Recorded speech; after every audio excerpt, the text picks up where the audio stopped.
Push-ups are one of the most fundamental bodyweight exercises and are very popular. The movement is simple, can be done everywhere, and it's very effective because you are using a lot of muscles at the same time. Sounds good, right? The problem is that a lot of people concentrate on quantity instead of quality when doing push-ups. To avoid this, you should focus on these 4 points to make your push-ups perfect. Let's start straight with the number 1, the body position. A push-up is not only a triceps, chest and shoulder movement. Most people neglect their tension in the abdominal muscles, the hips and the legs. Often they form an arched back and have a leg and body tension. To avoid this, tilt your pelvis backward and keep your butt squeezed tight. The movement gets a lot harder with this, but it's also more effective. The second point is the arm position. The arm position doesn't really matter in terms of the perfect execution.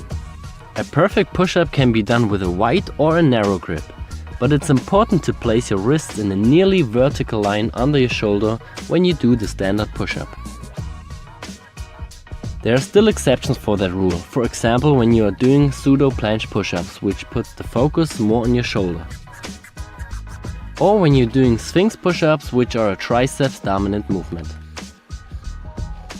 If you are working with standard push-ups and choose a wider grip, it involves the chest more than a close grip, and a close grip sets the focus more on your triceps.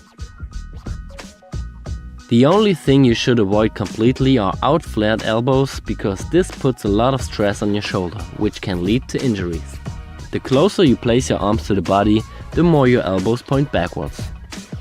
The wider you place your arms, the more your elbows going away from your body, but they still point more backwards than to the side.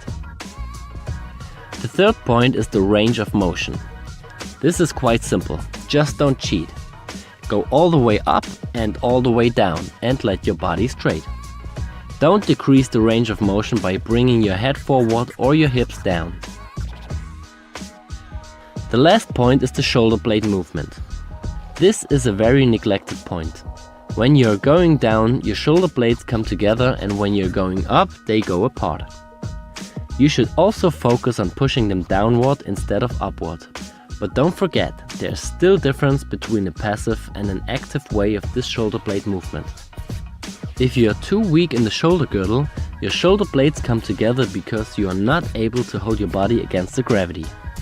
You can see this especially at the top of the movement. When you are going down, always focus on the tension and an active shoulder blade movement. Don't let yourself fall down into your structures. If you consider all those points and try it on your own, you will notice that it's much harder to do.